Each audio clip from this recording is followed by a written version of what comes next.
बिस्मिल्लाहिर्रहमानिर्रहीम अस्सलाम वालेकुम। आज के लेक्चर में बीआरएस में हम लोग डिस्कस करेंगे reconciling the balances, recording and corrections in cash book. हम लोग वो तमाम तर ट्रांजैक्शंस को देखने की कोशिश करेंगे जिनकी हम लोगों ने रिकॉर्डिंग करनी होगी या उनकी करेक्शंस करनी होगी हम लोगों ने अपनी कैश बुक के अंदर। हम लोग अपनी एडजस्टेड कैश बुक बनाएंगे। अब उस एडजस्टेड कैश बुक के अंदर कौन कौन सी ट्रांजैक्शंस उसकी डेबिट या क्रेडिट साइड पे जा सकती हैं, किसको सिर्फ रिकॉर्ड करना है और किसको जाके करेक्ट करना है। रिकॉर्ड करने से यह मुराद है कि उससे पहले वो ट्रांजैक्शन ओमिट थी, हम लोगों ने उसको पहले से रिकॉर्ड नहीं किया हुआ था, तो हम लोग जाके उसकी रिकॉर्डिंग कर देंगे प्रॉपर वे में, जहां भी डेबिट क्रेडिट साइड पर उसने जाना होगा। करेक्टिंग से यह मुराद है कि पहले से रिकॉर्डेड है लेकिन गलत रिकॉर्ड है, तो उसकी जाकर हम लोग करेक्शंस कर लेंगे।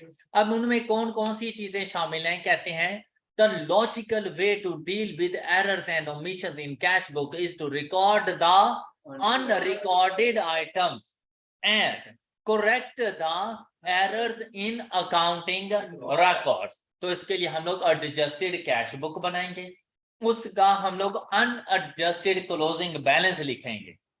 उसका जो स्टार्ट करेंगे वो अनएडजस्टेड क्लोजिंग बैलेंस के साथ करेंगे, मतलब जो पहले से हमारी कैश बुक का बैलेंस है उसको एडजस्ट करना है, तो ये हमारे पास अनएडजस्टेड बन जाएगा। अब उसकी नेचर के मुताबिक चलना है कि अगर वो पॉजिटिव बैलेंस है तो एडजस्टेड कैश बुक की डेबिट साइड पर आ जाएगा, अगर वो नेगेटिव बैलेंस है तो एडजस्टेड कैश बुक की क्रेडिट साइड पर हम उसको लिख देंगे। ये बात क्लियर। नेक्स्ट देखें, कहता है वन और more of the following adjustment में बी रिक्वायर्ड। अब जब आपने अपना तमाम बैलेंस लिख लिया, सबसे पहले आते हैं हमारे पास बैंक चार्जेस। बैंक चार्जेस, अब मुझे बताएं बैंक चार्जेस की जर्नल एंट्री क्या बनेगी। यह किस्म का आपका एक्सपेंस होता है जो कि आपने पे कर दिया थ्रू बैंक, तो जर्नल एंट्री क्या बन जाएगी, bank charges debit and bank account. और अगर आपने ये अपनी एडजस्टेड कैश बुक में रिकॉर्ड नहीं किया हुआ, आप लोगों ने अपनी कैश बुक में अगर इसको रिकॉर्ड, तो एडजस्टेड कैश बुक की क्रेडिट साइड पे जाके रिकॉर्ड कर। बात क्लियर हो गई। और इसका पता कहां से चलता है, बैंक स्टेटमेंट से, क्योंकि बैंक वालों ने अपने चार्जेस डिडक्ट कर लिए होते हैं, तो बैंक स्टेटमेंट से पता चलता है। एक बात हमेशा याद रखिएगा बैंक चार्जेस से रैली में, जब तक बैंक ना डिडक्ट करे तब तक आपने नहीं डिडक्ट करने। आपको पता हो कि मैंने सपोज के जनवरी के मंथ के बैंक चार्जेस 500 रुपीज पे करने हैं, इट डजंट मीन दैट 31 दिसंबर को जाकर आप अपनी कैश बुक को क्रेडिट कर दो 500 से, नहीं, पहले बैंक डिडक्ट कर ले फिर आपने जाके करने। इन केस आप बैंक ने डिडक्ट नहीं किए और आपने कर दिए, आप अपने पास रिवर्सल रिकॉर्ड करोगे उसका। ये बात क्लियर हो गई। नेक्स्ट, आई होप कि ये बैंक चार्जेस क्लियर है। This should be recorded on payment side of, मतलब एडजस्टेड कैश बुक की क्रेडिट साइड पर बैंक चार्जेस वहां पर आ जाएंगे। फिर आती है हमारे पास डिविडेंड या इंटरेस्ट रिसीव्ड। भाई पेड नहीं है इंटरेस्ट, इनकम है मेरी, तो जर्नल एंट्री क्या बनेगी, bank account debit other income या डिविडेंड इनकम या इंटरेस्ट इनकम क्रेडिट कर देंगे। तो देखो मेरा फोकस बैंक के ऊपर है, बैंक की रिसिप्ट साइड पर आप लोगों ने जाके ये रिकॉर्ड कर दिया, अगर आपने पहले रिकॉर्ड नहीं किया हुए तो कहते हैं this should be recorded on receipt side of. ये आपके एमसीक्यूज बन सकते हैं कि bank charges are recorded as payment side of cash book, receipt side of cash book, तो आप उसे बता दिया करें। फिर हमारे पास आता है interest on overdraft balance charged by, मतलब interest expense, open interest income था, तो इंटरेस्ट एक्सपेंस की जर्नल एंट्री क्या बनेगी हमारे पास? Interest expense debit bank credit, और अगर आपने क्रेडिट नहीं किया हुआ तो कैश बुक की पेमेंट साइड पर जाकर इंटरेस्ट एक्सपेंस रिकॉर्ड कर देंगे. This should be recorded on payment side of cash book. All clear? Next, standing order हम लोगों ने कल पढ़ लिया था. स्टैंडिंग ऑर्डर क्या होता रहता है? सेम अमाउंट और रेगुलर इंटरवल के साथ अगर आप पेमेंट करवाते हैं बैंक से तो उसे स्टैंडिंग ऑर्डर कहा जाता है. तो स्टैंडिंग ऑर्डर के थ्रू बैंक ने हमेशा आपके अकाउंट से डिडक्शंस करनी होती हैं, पेमेंट करनी होती हैं, और आपने स्टैंडिंग ऑर्डर्स को अपने पास रिकॉर्ड नहीं किया हुआ, तो जैसे ही बैंक स्टेटमेंट से आपको पता चला कि बैंक वाले मेरे अकाउंट से ये पेमेंट कर चुके हैं, हम जाके रिकॉर्ड कर देंगे. तो जर्नल एंट्री क्या बनेगी? Standing order debit. मतलब स्टैंडिंग ऑर्डर जिस पर्पस के लिए होगा वो एक्सपेंस डेबिट, या अगर किसी सप्लायर को पेमेंट की तो सप्लायर अकाउंट डेबिट, और क्रेडिट हो जाएगा बैंक, तो स्टैंडिंग ऑर्डर हमारे पास चला जाएगा payment side of cash book. This is an instruction by account holder to its bank to pay or transfer a same amount at regular intervals to another party pays account. This method is usually used for monthly rent payment and periodic subscription. This should be recorded on payment side of the cash book. All clear? Previous lecture में भी हमने standing order की definitions को देख लिया था. Next आ जाता है डायरेक्ट डेबिट, और यहां पर आ रहा है एफ में डायरेक्ट क्रेडिट. मतलब direct debit, in this method an account holder allows another party to directly collect amounts on regular basis from its amount may be different in different periods. This method is usually used for monthly utility bills or credit card. This should be recorded as of the direct debit से मुराद है कि bank के point of view से आपने देखना है कि bank ने मेरे अकाउंट को डायरेक्टली डेबिट कर दिया, तो मैं क्या करूंगा? क्रेडिट. क्रेडिट करना पेमेंट है या रिसीट ऑफ कैश है? पेमेंट है, तो हम लोग payment side of cash book में डायरेक्ट डेबिट को लिखेंगे. डायरेक्ट क्रेडिट इसका उलट है, मतलब बैंक ने डायरेक्टली मेरे अकाउंट को क्रेडिट कर दिया और मैं अपने अकाउंट को डेबिट, मतलब मेरे अकाउंट में मेरे किसी कस्टमर ने ऑनलाइन अमाउंट ट्रांसफर करवा दी. क्लियर?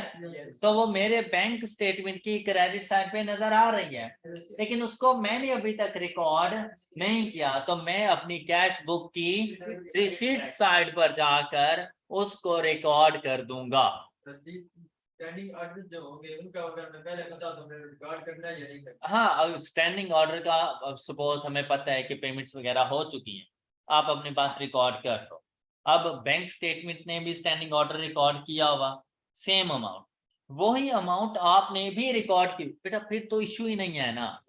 फिर तो एक एडजस्टमेंट को रिकॉर्ड होना चाहिए था और हमने भी रिकॉर्ड किया हुआ है, उसको दोबारा रिकॉर्ड करने की जरूरत नहीं है. क्लियर होगी बात जी? Direct debit and direct credit clear. फिर हमारे पास आ जाते हैं dishonoured cheque received from customer. तो डिसऑनर्ड चेक, जब हम लोग चेक रिसीव करते हैं कस्टमर से तो बैंक को डेबिट करते हैं, लेकिन जब वो डिसऑनर हो जाता है तो बैंक को क्रेडिट कर दिया जाता है. तो आपने कैश बुक की पेमेंट साइड पर इसको जाके रिकॉर्ड कर देना है. These should be reversed in the cash book as when deposited.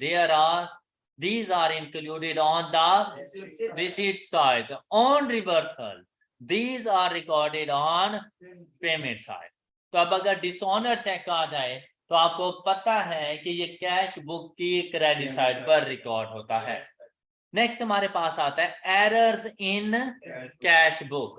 Errors in cash book, देखिए भाई, there may be casting error, balancing error in cash book.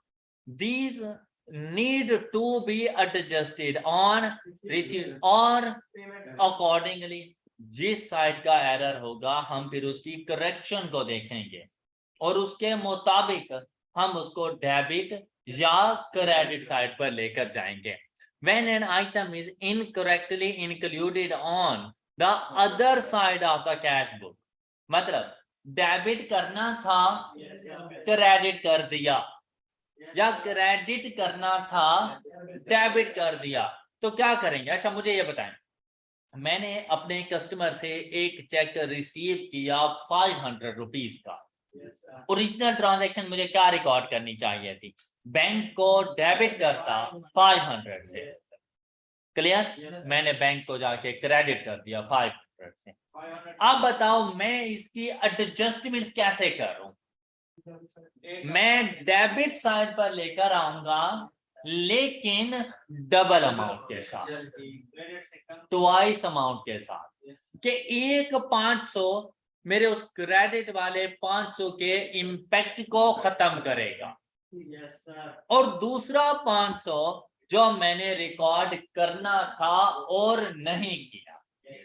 तो अगर साइड चेंज हो जाए सेम अमाउंट के साथ तो आपने जो रिवर्स डालना है वो डबल अमाउंट का डालना है।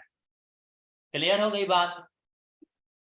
कहता है on the other side of cash book debit instead of credit, or the correction is made by adjusting twice the amount on the correct side।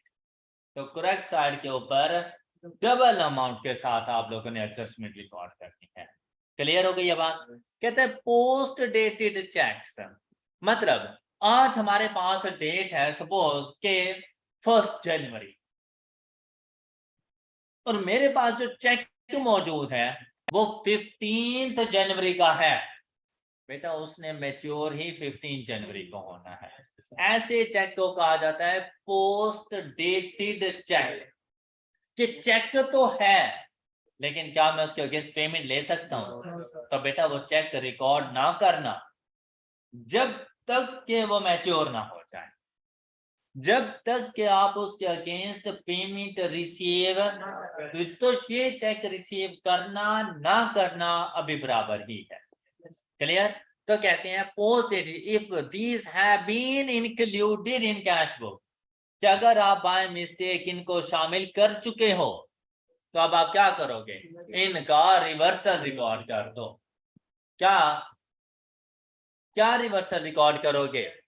Bank को क्रेडिट करेंगे। तो सपोज अगर मैंने चेक रिसीव किया हुआ कस्टमर से और मैंने अपनी कैश बुक को डेबिट कर दिया तो मैं क्रेडिट कर दूंगा लेकिन सेम अमाउंट के साथ। ये डबल, क्योंकि मैंने उसको क्रेडिट भी नहीं करना था, मैंने ना डेबिट करना था ना क्रेडिट करना था, मैंने बाय मिस्टेक डेबिट कर दिया। सिर्फ उस डेबिट के इम्पैक्ट को खत्म करो। डबल अमाउंट उस टाइम पे जाती है जब डेबिट करना था और क्रेडिट कर दिया, तब डबल अमाउंट जाती है। All clear? जी next, time barred cheque. Dishonour cheque क्या होता है? कस्टमर से चेक रिसीव किया और उसके अगेंस्ट हमें पेमेंट नहीं हुई, उसे क्या कहा जाता है? Dishonour cheque. उन्हें क्या कहा जाता है? टाइम बार चेक क्या होता है? कि मैंने एक चेक इशू किया अपने सप्लायर्स को टू प्रेजेंट फॉर पेमेंट, कि जाओ मेरे बैंक में जाकर इसको प्रेजेंट करो और इसके अगेंस्ट पेमेंट ले लो। एक लीगल चेक था। तो मैंने क्या किया? अपने सप्लायर्स को डेबिट और बैंक अकाउंट को क्रेडिट कर दिया। मेरे सप्लायर ने 6 मंथ्स तक उसको बैंक में प्रेजेंट नहीं किया, तो ऐसे चेक को टाइम बार्ड चेक कहा जाता है, जो अपना टाइम गुजार चुका हो, एक्सपायर हो चुका हो। अब अगर वो जाकर प्रेजेंट फॉर पेमेंट कर भी देता है, तब भी वो अमाउंट रिसीव नहीं करता, तो मुझे अब उसका रिवर्सल रिकॉर्ड करना पड़ेगा, क्योंकि वो पर्सन अब मेरे पास वापस आएगा और मुझे उसे न्यू चेक इशू करना पड़ेगा। तो जो पुराना इशू किया था, पहले उसका रिवर्सल रिकॉर्ड। क्लियर? तो देखो, a check becomes a time bought after have passed from the date mentioned on, and the bank might not pay it, and therefore these are cancelled and reversal is to be recorded. यही काम अगर आपसे हो गया कि आपके customer ने आपको चेक दिया, आपने बैंक अकाउंट को डेबिट कर दिया, लेकिन वो चेक आपने जाकर बैंक में डिपॉजिट नहीं करवाया और 6 मंथ्स गुजर गए, आपको भी फिर रिवर्सल रिकॉर्ड करना पड़ेगा सेम अमाउंट से रिवर्सल रिकॉर्ड, क्योंकि अब उसके अगेंस्ट तो आपको अमाउंट रिसीव नहीं हो सकती, तो आप रिवर्सल रिकॉर्ड कर दीजिए। क्लियर? कहते हैं cancelled cheques, a check may also be for any other reason। एक तो हो गया ना डिसऑनर चेक, चेक का कैंसिल करना है, टाइम बार चेक, चेक का कैंसिल करना है, कोई और रीजन भी हो सकती हैं क्या? फॉर एग्जाम्पल, उसके ऊपर नाम गलत लिखा हुआ है, उसके ऊपर अमाउंट गलत लिखी हुई है, incorrect name was mentioned, the payment was made using an other method। तो फिर क्या हुआ कि हमने उस पर्सन को पेमेंट किसी और जरिए से कर दी, तो क्या वो चेक वैलिड है? नहीं, अब हम उससे चेक वापसी ले लेंगे। तो जब चेक को वापस ले लिया, तो अपने पास उसका रिवर्सल भी रिकॉर्ड करें। Clear? A replacement check has been issued and parties intend to cancel the old one. In these cases, a reversal should be recorded in cash book।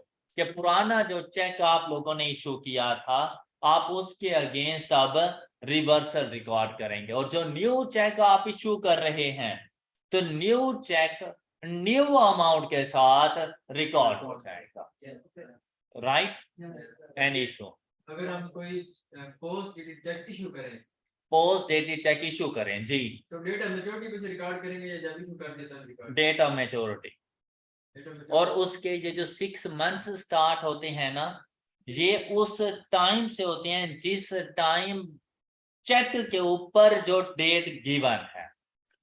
Suppose कि आज हमारे पास है 1 जनवरी, ठीक है, मैं इशू आज कर रहा हूं, लेकिन उसके ऊपर मैंने चेक के ऊपर जो डेट लिखे वो 15 जनवरी, उसके 6 मंथ स्टार्ट 15 जनवरी से होने हैं, 1 जनवरी से नहीं। क्लियर? अब पोस्ट डेटेड चेक, आप चेक रिसीव करें या आप चेक इशू करें, रिसीव करते हैं तो पेमेंट 15 जनवरी को ही मिलेगी, अगर आप इशू करते हैं तब भी तो पेमेंट 15 जनवरी को ही होनी है, तो उस टाइम पे रिकॉर्डिंग होनी चाहिए। क्लियर? एडजस्टेड बैलेंस, अब जैसे ही आप अपने कैश बुक का बैलेंस एडजस्ट कर लेते हैं, आपके पास एडजस्टेड कैश बुक का बैलेंस आ जाता है। अब इसका कंपैरिजन किया जाता है BRS में बैंक स्टेटमेंट के बैलेंस के साथ। एडजस्टेड कैश बुक के बैलेंस का कंपैरिजन होता रहता है BRS में बैंक स्टेटमेंट के बैलेंस के साथ, कि अगर अभी भी कोई ऐसे डिफरेंसेस मौजूद हैं तो वो BRS ने जाके सेट करने हैं। कहते हैं this is the balance as per cash book after all errors and omissions in the cash book have been corrected, and this is also called true balance। ये वो बैलेंस है जो आपकी बैलेंस शीट में करंट एसेट्स या अगर ये overdraft है तो करंट लायबिलिटीज के तौर पर रिकॉर्ड होता है। तो ये याद रखिएगा कि बैंक स्टेटमेंट की तरफ से हमें जो बैलेंस गिवन होता है वो कभी भी हमारी स्टेटमेंट्स का हिस्सा नहीं बनता। एडजस्टेड कैश बुक का बैलेंस हमारी फाइनेंशियल स्टेटमेंट्स के अंदर जाता रहता है। क्लियर? क्योंकि मिस्टेक्स तो बैंक स्टेटमेंट के बैलेंस में भी तो हो सकती है ना, तो मिस्टेक्स वाला अनकरेक्टेड बैलेंस कभी भी नहीं लेकर जाते, और ये वो करेक्टेड बैलेंस है जिसको आगे जाना चाहिए। And this is amount to be presented in statement of financial position. This amount is also used to reconcile balance with bank statements balance in bank reconciliation statement। अब बैंक रिकॉन्सिलिएशन स्टेटमेंट में देखें ये तीन चीजें हैं, और वो तीन चीजें कौन सी हैं? अनप्रेजेंटेड चेक्स, अनक्रेडिटेड आइटम्स या चेक्स, एंड एरर और ओमिशंस बाय। ये प्रीवियस लेक्चर में हम लोगों ने डिस्कस कर लिया था। अनप्रेजेंटेड चेक्स को आउटस्टैंडिंग चेक्स भी कहते हैं। आपने इनके सेकेंडरी नेम्स जरूर याद रखने हैं, ये एग्जाम्स में सेकेंडरी नेम ज्यादा पूछे जाते हैं।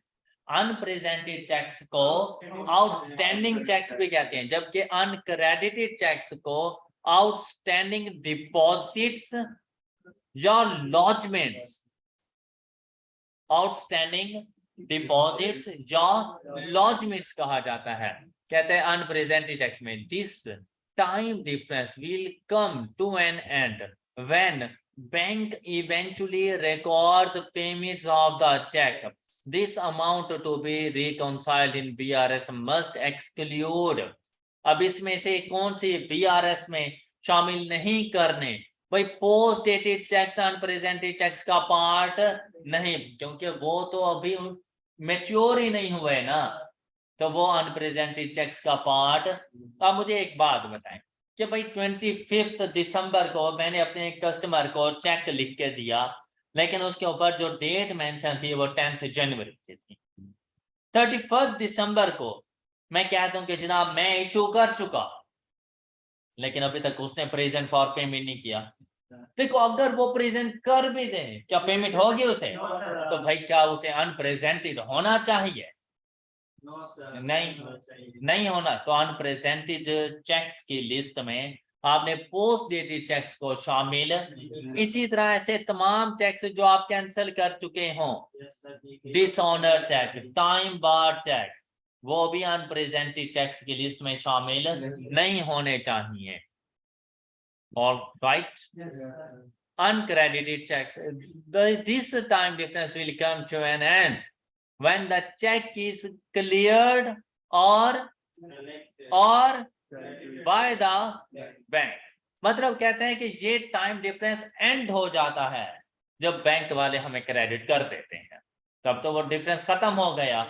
फिर this amount to be reconciled in BRS, और ये भी रिकॉन्साइल्ड इन, ये एडजस्टेड कैश बुक का पार्ट नहीं बनते। Must exclude post dated, cancelled, time barred and, तो ये सारे भी अनक्रेडिटेड चेक्स का पार्ट भी नहीं बने। उसके अलावा एरर्स और omissions by bank, this identified error is communicated to the bank for, आपने ठीक नहीं करना, बेसिकली बीआरएस के जरिए आप बैंक को कम्युनिकेट कर रहे हो कि भाई ये एरर है तुम्हारी तरफ से, तुम इसको ठीक करो, right? The correction process may takes some time. Meanwhile, the error is mentioned in BRS as a reconciling item. अब BRS का फॉर्मेट क्या होता है हमारे पास? BRS के फॉर्मेट के लिए बेटा हमारे पास दो किस्म के फॉर्मेट्स हैं। दोनों में से आप किसी एक फॉर्मेट को अच्छे से याद रखना, तो दूसरा फॉर्मेट ऑटोमेटिकली तैयार हो जाएगा। डिपेंड करता है कि आप बीआरएस का स्टार्ट कहां से ले रहे हैं। आपके पास दो ऑप्शंस हैं।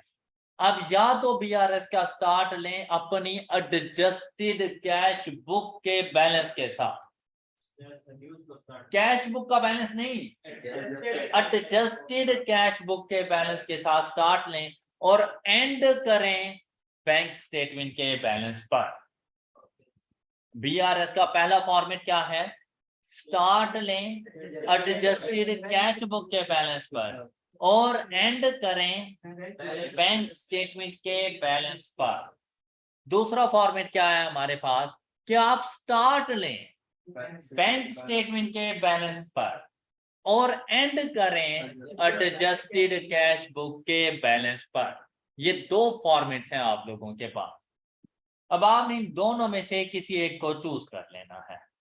क्लियर? जैसा कि अब ये अकॉर्डिंग टू सिचुएशन भी हो सकता है। याद रखने के लिए किसी एक को याद रखना, दूसरा ऑटोमेटिकली याद हो जाएगा।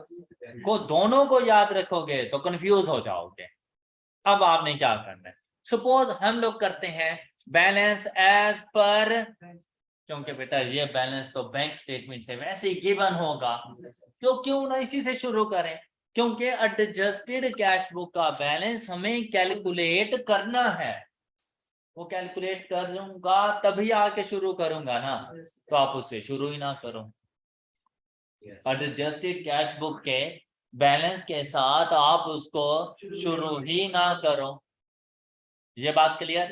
अच्छा अब देखें, हम लोग बीआरएस का स्टार्ट करेंगे बैलेंस एज पर। अगर ये हो क्रेडिट बैलेंस तो आपने उसको पॉजिटिव लिखना है, और अगर ये हो डेबिट बैलेंस तो आपने इसको ब्रैकेट्स में लिखना है। इस बात का ख्याल रखिए। बैंक स्टेटमेंट का बैलेंस मोस्टली क्रेडिट होता है, पॉजिटिव फॉर्म में आ जाएगा, लेकिन अगर ये हो डेबिट बैलेंस तो आपने उसको ब्रैकेट्स में नेगेटिव बैलेंस के तौर पे लिखना है। फिर तीन चीजें हैं, कौन सी? अनप्रेजेंटेड चेक्स, अनक्रेडिटेड आइटम्स या चेक्स, और एरर्स मेड बाय बैंक। इन तीनों को आपने लेकर आना है। Balance as per bank statement के अंदर आपने ऐड करना है अनक्रेडिटेड चेक्स को, ऐड करना है अनक्रेडिटेड चेक्स को, और लेस कर देना है अनप्रेजेंटेड चेक्स को। क्लियर? ये बात याद रखें। अनप्रेजेंटेड चेक्स लेस हो जाएंगे और अनक्रेडिटेड चेक्स ऐड हो जाएंगे। ये दोनों टाइम डिफरेंस है। अच्छा, क्यों लेस हो जाएंगे या क्यों ऐड हो जाएंगे? बैंक स्टेटमेंट अनप्रेजेंटेड चेक्स, ऐसे चेक्स जो मैं अपने बैलेंस में से माइनस कर चुका, ऐसे चेक्स जो मैं अपनी कैश बुक में से क्रेडिट कर चुका, लेकिन अभी तक बैंक में प्रेजेंट नहीं हुए, तो बैंक ने मेरे बैलेंस को कम नहीं किया अभी तक, लेकिन करना तो है ना, तो उसे कहो कि भाई कर लो काम, क्योंकि कोई एरर तो नहीं है, कोई मिस्टेक नहीं है, क्या बनता है कम करना, तो आप अभी कर लो। देखें, कल को वैसे भी बैंक ने आपको डेबिट कर देना है, आपके बैलेंस को कम कर देना है, आप आज कर लो। ये बात समझ आ गई? इसी तरह अनक्रेडिटेड चेक्स, आप अपने आप को डेबिट कर चुके, बैंक ने आपको क्रेडिट, जब आपने अपने आप को डेबिट किया तो आपने अपना बैलेंस इंक्रीज कर दिया, लेकिन अभी तक बैंक ने आपके बैलेंस को इंक्रीज, तो उसे कहो कि भाई तुमने कल को भी तो मुझे इंक्रीज कर ही देना है, तो क्यों ना आज कर लो। क्लियर? तो अनप्रेजेंटेड चेक्स लेस हो जाएंगे और अनक्रेडिटेड चेक्स ऐड हो जाएंगे। अब बस यही बात याद रखने वाली है। बात क्लियर? अच्छा, अब चलते हैं। बैंक जब भी मिस्टेक करेगा, या तो आपके बैलेंस को कम करेगा या ज्यादा करेगा। इसके अलावा तो उस एरर का कोई और मीनिंग नहीं है। ठीक है, चाहे जिस मर्जी एरर करे, डेबिट करना था क्रेडिट कर दिया, क्रेडिट करना था डेबिट कर दिया, किसी और को डेबिट करना था आपको कर दिया, किसी और को क्रेडिट करना था आपको कर दिया, कोई भी एरर करे, दो ही सिचुएशंस हैं, या तो गलती से डेबिट कर बैठेगा या गलती से क्रेडिट कर बैठेगा। ऐसे ही है ना। अगर गलती से डेबिट करता है, इसका क्या मतलब है कि उसने मेरे अकाउंट से बाय मिस्टेक पैसे डिडक्ट कर लिए हैं और मेरे बैलेंस को कम कर। गलती से क्रेडिट करता है तो क्या मतलब है कि उसने बाय मिस्टेक मेरे अकाउंट बैलेंस को इंक्रीज कर दिया है। अब आपने यहां पर यह सोचना है कि भाई अगर बैंक ने गलती से आपको डेबिट कर दिया, इट मीन्स दैट उसने आपके अकाउंट से पैसे निकाल, बैंक चार्जेस चार्ज करना था मिस्टर सी को और कर दिया आपको, गलती हो गई। चलो, जब उसने ये एरर किया, क्या ये एरर अब वो कहेगा कि बस अब तो हो गया, या उसका रिवर्सल रिकॉर्ड करेगा? जब मैंने कोई गलती की हुई है तो मैं क्या करूंगा, उसे कहूंगा कि भाई कल को भी तो तूने जाके इसको ठीक करना है, ठीक करोगे तो क्या करोगे, मेरे बैलेंस को उतनी अमाउंट से इंक्रीज कर दोगे, आप आज ही इंक्रीज कर दो। तो आपने ऐड करना है wrongly debited by बैंक और लेस करना है wrongly credited by बैंक। जैसे ये चार चीजें आप लिखोगे, आपकी बैंक स्टेटमेंट का बैलेंस आपकी एडजस्टेड कैश बुक के बैलेंस के साथ मैच कर सकता है, रिकॉन्साइल हो जाए। All right, any issue? अच्छा बेटा, ऑल्टरनेटिव मेथड देखें तो जैसे इक्वेशंस की लेफ्ट हैंड साइड वाली आइटम्स को राइट हैंड साइड पे लेकर जाते हैं तो अपने साइन चेंज कर देते हैं, ऐसे ही है ना। अब देखो, अब अगर हम लोग इसका स्टार्ट करेंगे ना कैश बुक के बैलेंस के साथ, तो अनप्रेजेंटेड चेक्स ऊपर लेस हो रहे थे, इधर ऐड हो जाएंगे, अनक्रेडिटेड चेक्स इधर ऐड हो रहे थे, यहां आएंगे तो लेस हो जाएंगे। रॉन्गली डेबिटेड बाय बैंक, ये देखें इधर ऐड हो रहा है तो इधर लेस हो जाएगा, wrongly debited by bank, wrongly credited by bank इधर लेस हो रहा है, तो जब इस साइड पे आएगा तो ऐड हो जाएगा और हम पहुंच जाएंगे balance as per bank statement. All right, any issue?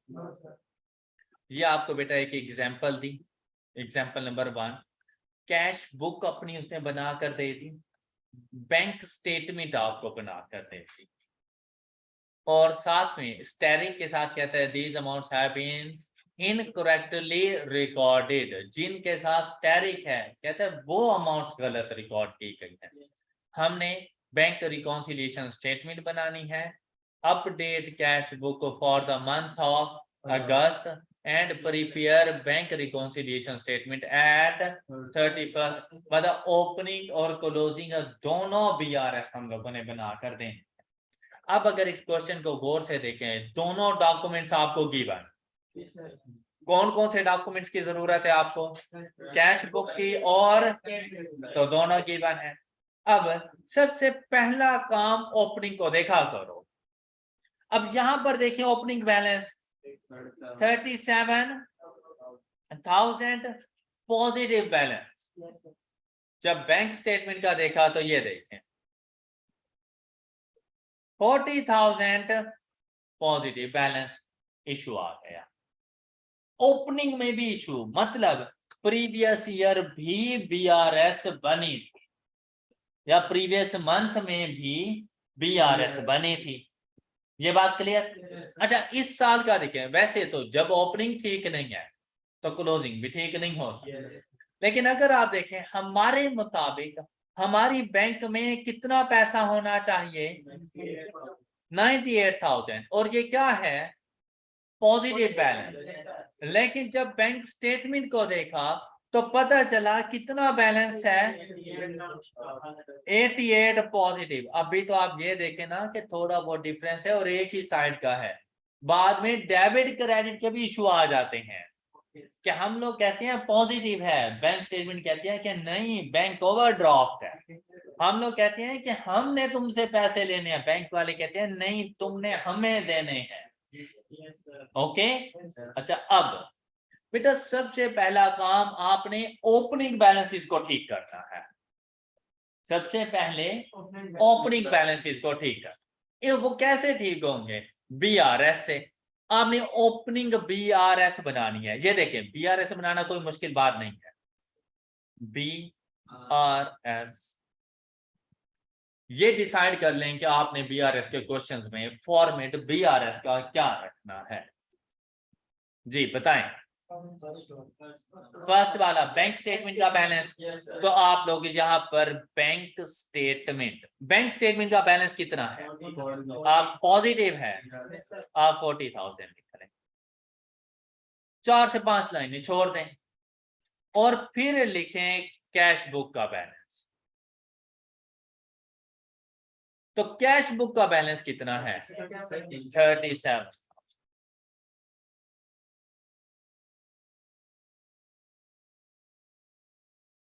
Okay अब मुझे इसमें कुछ प्लस माइनस करना है। बेटा आपके एमसीक्यूज इसी तरह के होंगे, यही एमसीक्यूज हैं। ओपनिंग क्लोजिंग बता देंगे, साथ में रीजन बता देंगे और आपसे पूछेंगे कि बताएं करेक्ट ट्रीटमेंट कौन सा है। इसमें ऑप्शंस में करेक्ट ट्रीटमेंट ही होंगे कि ये अमाउंट ऐड करूं, ये लेस करूं, ये इस तरह से, और आपको बता देना होगा। अब देखें बेटा, आपको पता है कि जब पेमेंट की जाती है चेक इशू किए जाते हैं। चेक बुक हमेशा सीक्वेंस की फॉर्म में होती है, राइट? चेक बुक हमेशा, अगर आज मैंने चेक नंबर 12 इशू किया और मेरा अकाउंटिंग मंथ एंड हो गया, बेटा नेक्स्ट मंथ कौन सा चेक नंबर इशू करूंगा? 13। कैश बुक से मुझे पता चल गया कि मैं इस मंथ चेक नंबर 33 और उससे ऑनवर्ड इशू कर रहा हूं। ये बात क्लियर हो गई? तो अगर 33 से पहले वाला कोई चेक नंबर होगा, 33 से पहले वाला कोई चेक नंबर होगा, वो मेरे प्रीवियस मंथ का होगा। वो मेरे प्रीवियस मंथ का होगा, जो मैं प्रीवियस मंथ इशू कर, जैसे cheque number 32 previous month issue किया होगा, cheque number 31 previous month issue किया होगा। और अगर वो चेक मुझे मेरी इस मंथ की बैंक स्टेटमेंट में नजर आ जाए, इसका मतलब प्रीवियस मंथ के लिए वो अनप्रेजेंटेड था और इस मंथ आकर वो प्रेजेंट हो गया है। Got it? बताएं क्या उसका ताल्लुक इस मंथ से है? किस से ताल्लुक है? जिसमें इशू किया था। अब मुझे ये कौन सी साइड पे नजर आएगा बैंक स्टेटमेंट की? डेबिट साइड पर। मैं जरा बैंक स्टेटमेंट के डेबिट साइड पे गया और यहां से पता चला चेक नंबर ये प्रीवियस मंथ के हैं जो इस मंथ प्रेजेंट हो गए, तो प्रीवियस मंथ के लिए ये अनप्रेजेंटेड हैं। Got it? तो अनप्रेजेंटेड चेक्स लेस हो जाते हैं। बस यही बात याद रखने वाली है कि खुद को कंफ्यूज ना कर लेना कि अनप्रेजेंटेड ऐड है या लेस है। तो अनप्रेजेंटेड और अनक्रेडिटेड में से भी एक को याद रखो, दूसरा उसका रिवर्स है, राइट? तो हमेशा याद रखना बैंक स्टेटमेंट में अनप्रेजेंटेड लेस होते हैं। तो कितनी अमाउंट है? 12 प्लस 13 25,000 लेस हो गए, लेकिन बैलेंस अभी भी रिकॉन्साइल नहीं हुआ। अब 31 32 यहां नजर आ गए। भाई 33 ये तो इसी करंट मंथ का ही चेक है, इसका कोई इशू नहीं है। साथ में मुझे 3 अगस्त डिपॉजिट नजर आया, जाम इंटरप्राइजेस 3 अगस्त। मैंने यहां पे देखा यार, मैंने 3 अगस्त तो रिजवान एंड कंपनी की तरफ से 90,000 जमा करवाया हुआ है, जबकि यहां पर कितना आ रहा है मेरे अकाउंट में 22। जब ये आपको यहां पे नजर नहीं आया और ये स्टार्ट में था, इट मींस दैट कि ये आपके प्रीवियस मंथ का अनक्रेडिट था जो इस मंथ में आकर क्रेडिट हो गया। अगस्त के मंथ में क्रेडिट हुआ तो प्रीवियस मंथ में जुलाई के मंथ में अनक्रेडिटेड था, तो अनक्रेडिटेड जाकर अनक्रेडिटेड चेक्स जाकर ऐड कितनी अमाउंट से 22,000 से करो जरा, और आपका बैलेंस मैच कर गया, ओपनिंग बीआरएस बन गई। ऑलराइट, अच्छा अब देखें बेटा, बैंक स्टेटमेंट में से ये 3 चीजें अकाउंट फॉर कर चुके हो आप। और देखो यार, आपने क्या ओपनिंग बैलेंस अपना यही नहीं बताया था, तो देखो आ नहीं गया। तो बेसिकली हमारी बैंक स्टेटमेंट इस मंथ के अब यहां से शुरू हो गई। ओके हो गई बात, क्लियर? नेक्स्ट चलें। अच्छा अब देखें, जब भी आप लोगों ने बीआरएस का क्वेश्चन सॉल्व करना हो, आप लोगों ने अपने पास एडजस्टेड कैश बुक बना लेनी है। क्या? एडजस्टेड कैश बुक आपने अपने पास बना ली और इसका अनएडजस्टेड क्लोजिंग बैलेंस लिख लेना। कितना? पॉजिटिव या नेगेटिव? पॉजिटिव है तो कौन सी साइड पे लिखना? तो आपने यहां पर आके 98,000 लिख लेना, अनएडजस्टेड बैलेंस। ओके, अब बैंक स्टेटमेंट को चेक करना कैश बुक के साथ, सीक्वेंस के साथ चलना है। बैंक स्टेटमेंट को चेक करना कैश बुक के साथ, बैंक स्टेटमेंट के डेबिट कॉलम को चेक करना कैश बुक की क्रेडिट साइड, पेमेंट साइड के साथ, और बैंक स्टेटमेंट के क्रेडिट कॉलम को चेक करना कैश बुक की डेबिट रिसीट साइड के साथ।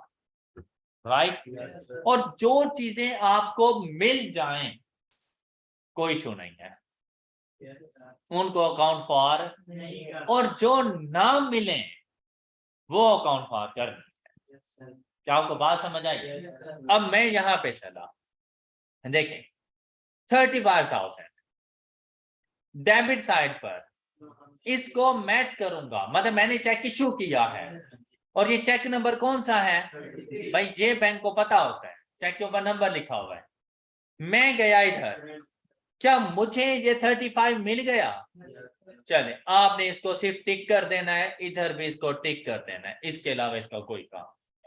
मतलब मैंने 35,000 रुपए का चेक इशू किया और वो चेक प्रेजेंट फॉर पेमेंट भी हो गया, बैंक ने भी मेरे अकाउंट से 35,000 रुपए विड्रॉ कर लिए, इशू ही कोई नहीं है इस बात पर। Clear? Next 90,000 Rizwan and company, यहां पर जाके देखा रिजवान एंड कंपनी 90,000 मैच हो गया, इसको भी टिक किया और इसको भी टिक कर दिया, इशू रिजॉल्व। बैंक चार्जेस 2,000, क्या मुझे कहीं नजर आए? तो क्या उसने बताया ये बाय मिस्टेक है? नहीं, कुछ भी नहीं बताया। तो अब ये बिल्कुल ठीक बैंक ने डिडक्ट किए, लेकिन मैंने अपने पास रिकॉर्ड, तो मैं जाके रिकॉर्ड कर दूंगा। तो एडजस्टेड कैश बुक की कौन सी साइड पे रिकॉर्ड करूं? Bank charges 2,000। All clear? और इश्यू रिजॉल्व हो गया। क्लियर? ये टिक जरूर लगाते जाने आपने।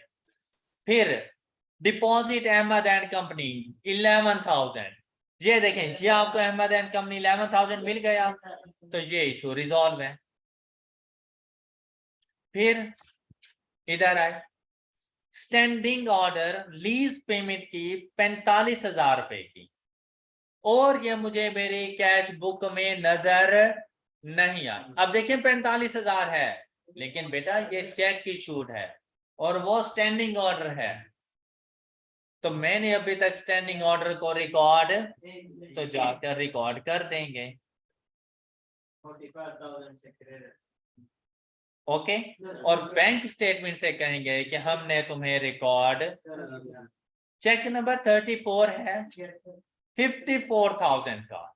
मैंने जाके देखा कि हाँ जी चेक नंबर 34 मैंने इशू किया हुआ है, लेकिन जबकि बैंक स्टेटमेंट कितना कह रही है, तो कौन गलत है?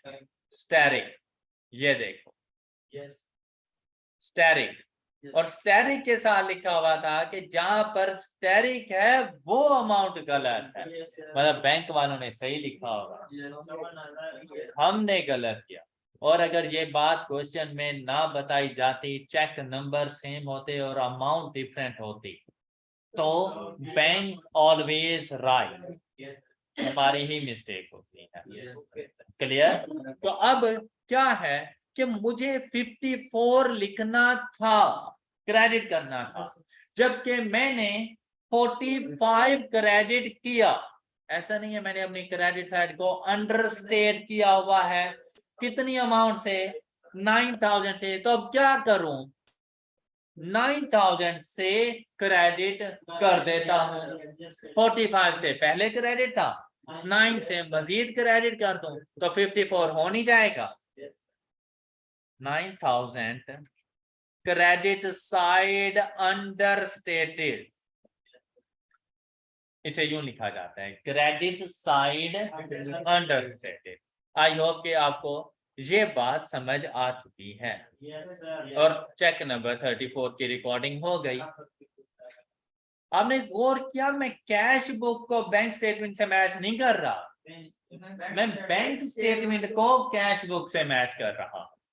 फिर हम लोग गए डिपॉजिट चिनाब ट्रेडर्स 27,000। यहां पर देखें, ये आपको चिनाब ट्रेडर्स 27,000 मिल गया, ये बिल्कुल सही अमाउंट है हमारे पास, ये 27,000। इसी तरह से डिपॉजिट दीन इंटरप्राइजेज 50,000 के साथ हमने यहां पर देखा, दीन इंटरप्राइजेज 50,000, कोई इशू नहीं है। फिर चेक 35 गालिब एंड कंपनी 55,000, यहां पर देखा चेक 35 55,000, कोई इशू नहीं।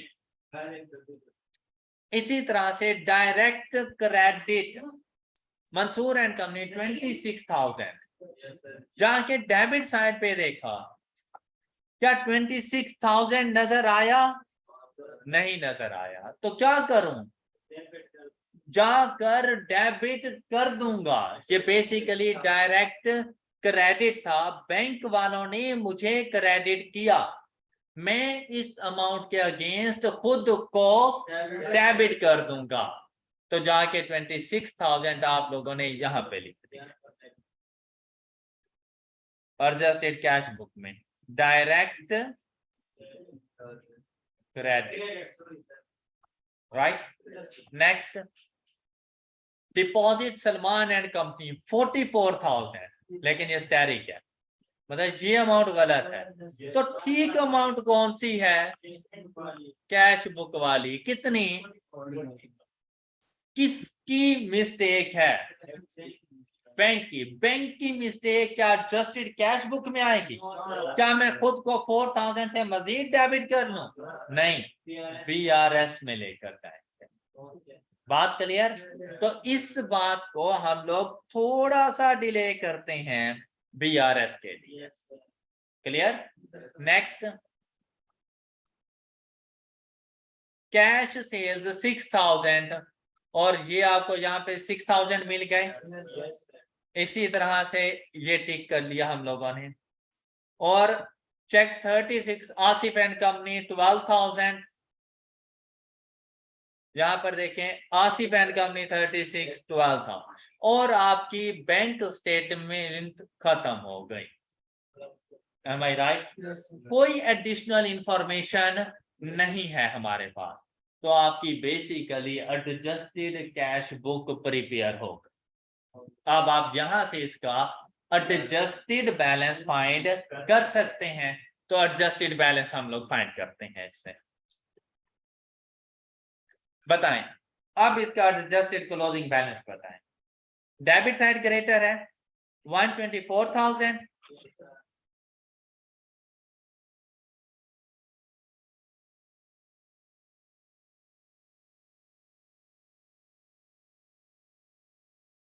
इसमें से माइनस कर देंगे ये अमाउंट, तो वो balance carry down adjusted closing balance आ जाएगा 68,000, राइट। अब आप BRS बनाएंगे क्लोजिंग। फिर से हम लोग स्टार्ट करेंगे बैंक स्टेटमेंट के बैलेंस के साथ, और वो कितना है 80 पॉजिटिव बैलेंस, और एंड करेंगे कैश बुक के बैलेंस के साथ, और वो कितना है हमारे पास। अब सबसे पहले इस एरर को आइडेंटिफाई कर लो, क्या कि बैंक ने बाय मिस्टेक मेरे अकाउंट के बैलेंस को 4,000 से कम कर दिया। Am I right? करना था 40,000 से क्रेडिट, कर दिया 44,000 से क्रेडिट। तो ऐसा नहीं है, रॉन्गली क्रेडिटेड बाय बैंक। कितनी अमाउंट से? तो यहाँ 4,000 आ जाएगा। लेकिन अब ये देखना है पॉजिटिव या negative. Wrongly credited by bank, हाँ जी, क्रेडिट करके उसने मेरे बैलेंस को कम किया। तो अब वो क्या करेगा इन फ्यूचर? 4,000 से मेरे बैलेंस को इंक्रीज कर देगा। तो मैंने आज इंक्रीज कर दिया, ठीक ही करना था ना, तो मैंने कर दिया है ठीक।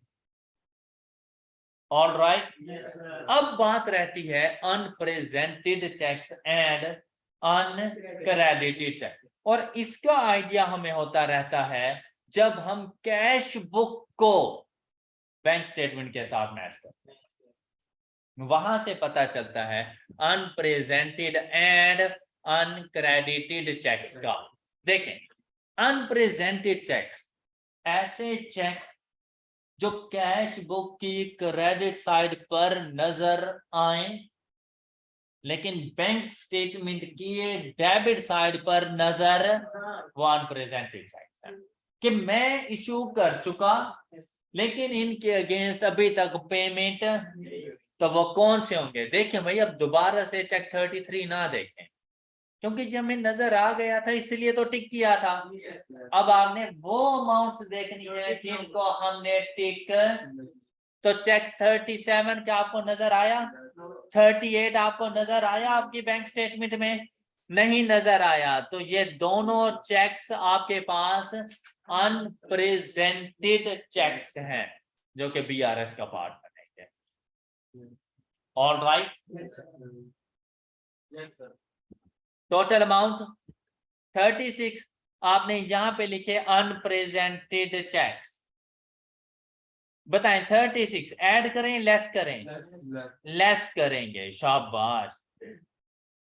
और अब देखिए, कैश बुक की भी क्रेडिट साइड की क्या तमाम अमाउंट्स के साथ डील करनी लिया हमने। अब आ जाए कैश बुक की डेबिट साइड पर, कौन सी अमाउंट रहती है? अब देखिए, इसके साथ डील हो चुका है, अब एरर के साथ कौन सी अमाउंट रहती है? मैंने 20,000 डिपॉजिट किए, लेकिन बैंक ने अभी तक मुझे क्रेडिट, इसीलिए तो मुझे उसकी क्रेडिट साइड पे नजर नहीं आया। तो ये चेक कौन सा चेक कहलाएगा? Uncredited cheques. और अनक्रेडिटेड चेक्स ऐड होंगे, कितनी अमाउंट? और अब आप लोग जरा इसकी कैलकुलेशन करो, आंसर आ जाएगा आपके पास 68। चेक करें क्या? एक मिनट, 4,000 में देखें, बैंक ने मेरे अकाउंट से, अच्छा सॉरी, अनक्रेडिटेड था तो उसने मेरे बैलेंस को इंक्रीज किया हुआ है। अनक्रेडिटेड था, उसने मेरे बैलेंस को इंक्रीज किया हुआ है, बाय मिस्टेक 4000 ज्यादा उसने चार्ज कर दिया, तो फ्यूचर में वो क्या करेगा, कम कर देगा। तो हम लोग uncredited wrongly credited by bank को लेस किया करें। अब देखें आपके पास 68,000। ऑल राइट, ये है बैंक रिकॉन्सिलिएशन स्टेट। अब बेटा इसके बाद हमारे पास छोटी छोटी एग्जांपल्स हैं जिसमें आप लोगों ने ये जो डिफरेंसेस की रीजन पढ़ी हैं, हर किसी के लिए उसने अलग अलग एग्जांपल दी हुई है। ये सारे एग्जांपल्स कॉम्प्रिहेंसिव एग्जांपल से पहले तक आप लोगों ने खुद से सॉल्व करके लानी है। ओके, जैसे correction in books of accounts, तो कहते कंप्लीट ओमिशन ऑफ रिसीट और पेमेंट। बेसिकली मैं इस एग्जांपल में आपको सब कुछ पढ़ा चुका हूँ। अब आपने हर ट्रांजैक्शन को देखना है और ये सोचना है कि मैंने इसकी अकाउंटिंग ट्रीटमेंट कब कहाँ कैसे करनी है।